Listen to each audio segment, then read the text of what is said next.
আত্মসিদ্ধ হচ্ছেন, কিন্তু বুঝতে পারছেন না আমাদের ভেতরের কতটা হাহাকার।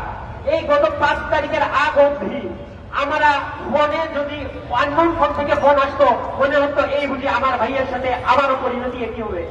আজও আমাদের ভয় হয়, সেই যে ভয়, এই ভয় আজও আমাদের তাড়া করে বেড়ায়। এখনো আমরা একা থাকতে পারি না। আপনারা সবাই আমাদের জন্য দোয়া করবেন।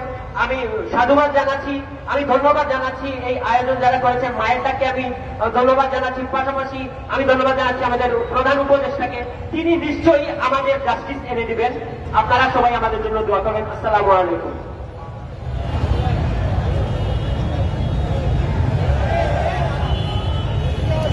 শিকার সদস্যদের নিয়ে গড়ে ওঠা সংগঠন মায়ের ডাকের সমন্বয়ক সঞ্জিদা ইসলাম তুলি আমাদের পরবর্তী বক্তা।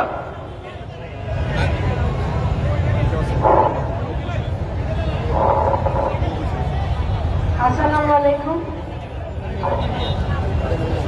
আমি আপনাদের সবাইকে ধন্যবাদ জানাই এত গরমে এত কষ্ট করে আমাদের কথা শুনতে আসার জন্য। আজকে একটা বিশেষ দিনে গুমের শিকার ব্যক্তিদের স্মরণে আন্তর্জাতিক দিবসে আমি ধন্যবাদ জানাই আমাদের মাননীয় মহাসচিব মির্জা ফখরুল ইসলাম আলমগীর স্যারকে, এবং গত 1 যুগ তিনি আমাদের সাথে আমাদের পাশে সবসময় থেকেছেন, সাহস দিয়েছেন। এবং আপনারা যে জানেন মায়ের ডাক যতজন ভিকটিম ফ্যামিলি নিয়ে এই প্ল্যাটফর্ম ঢাকা, বাংলাদেশের আরো সব জেলার সব বিচার বহির্ভূত হত্যাকাণ্ডের যত ফ্যামিলি এবং গুম হয়ে যাওয়া যত ফ্যামিলি আমরা একসাথে এই প্ল্যাটফর্মে আছি। এবং গত 1 যুগ ধরে ফ্যাসিস্ট হাসিনা রেজিমে সবার আওয়াজ বন্ধ করে দিয়েছিল, সবাইকে এমন ভাবে আজকে আমরা যাদেরকে সামনে দেখতে পাচ্ছি হয়তো এতগুলো টিভি চ্যানেলে আমাদেরকে দেখাতো না, সবগুলো জায়গায় দাঁড়িয়ে কিন্তু আমরা কথা বলতে পারতাম না এবং আমাদেরকে কোনো ভেন্যু দেওয়া হতো না, কারণ আমরা ফ্যাসিস্ট রেজিমের বিরুদ্ধে কথা বলতাম, আমরা আমাদের ভাইদের ফেরত চেতাম।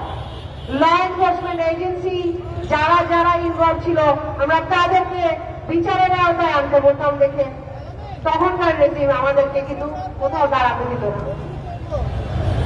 আজকের বাংলাদেশে গত 15 বছরে হয়ে যাওয়া যত অপরাধ, এই জঘন্য মানবাধিকার লঙ্ঘন, গুমের চেয়ে বড় কোনো মানবাধিকার লঙ্ঘন হয় না। এখানে একজন ব্যক্তিকেই শুধু গুম করা হয় না, তার সাথে তার পরিবারের সন্তান, তার স্ত্রী, তার মা, পরিবারের আত্মীয়, ছেলে, ভাই, বন্ধু সবার উপরে একটা নির্যাতন চলে। গত 11 বছর ধরে আমরা সেটাই পার করে আসছি। যারা আয়নাঘর থেকে বের হয়ে এসছে, আপনারা জানেন 5ই আগস্টের পরে barrister Arman, brigadier Azmi, Michael Chakma সবার কাছ থেকে যেই বর্ণনা আসে, কবরের মতো সেলে, সিক্রেট ডিটেনশন সেল, আয়নাঘরে তাদেরকে রাখা হয়, কোনো অপরাধ ছিল না, শুধুমাত্র বাংলাদেশ ন্যাশনালিস্ট পার্টির অ্যাক্টিভিস্ট ছিল, অর্গানাইজার ছিল। এইটা কোনো অপরাধ হতে পারে না একটা মানুষকে সারা জীবনের জন্য গুম করে দেওয়ার জন্য, তাদেরকে বিচার বহির্ভূত হত্যায় আনার জন্য।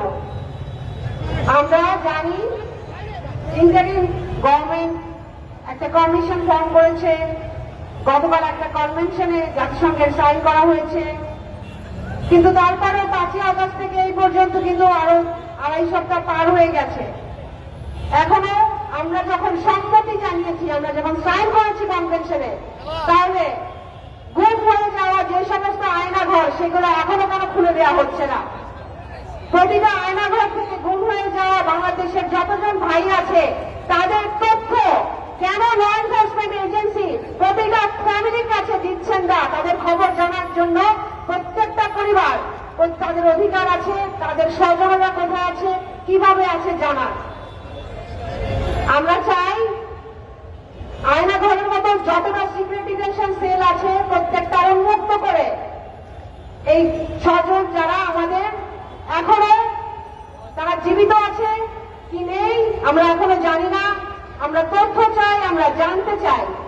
এবং এই গুমের সাথে জড়িত যেই প্রশাসন, যে ল এনফোর্সমেন্ট এজেন্সি, শেখ হাসিনার মন্ত্রণালয়ের শেখ হাসিনা থেকে শুরু করে শেষ পর্যন্ত যারাই ছিলেন, এর পিছনে যত ব্যক্তি ছিলেন, যারা ছিলেন, যে এই কাজের মধ্যে প্রত্যেককে আমরা বিচারের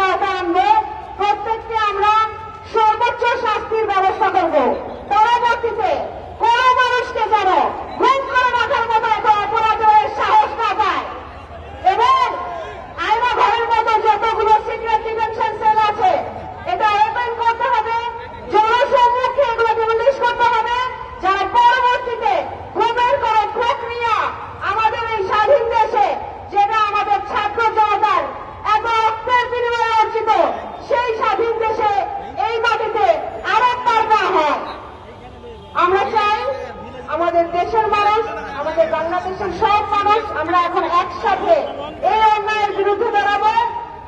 এই জঘন্য মানবাধিকার লঙ্ঘনের বিরুদ্ধে সকলে মিলে একসাথে চেষ্টা করবো যেন আমরা এটার বিচার প্রক্রিয়াটা স্বচ্ছভাবে পাই এবং যে কমিশন এসছে যে আইন আমরা প্রয়োগ করতে যাচ্ছি আলোচনার মাধ্যমে নাগরিক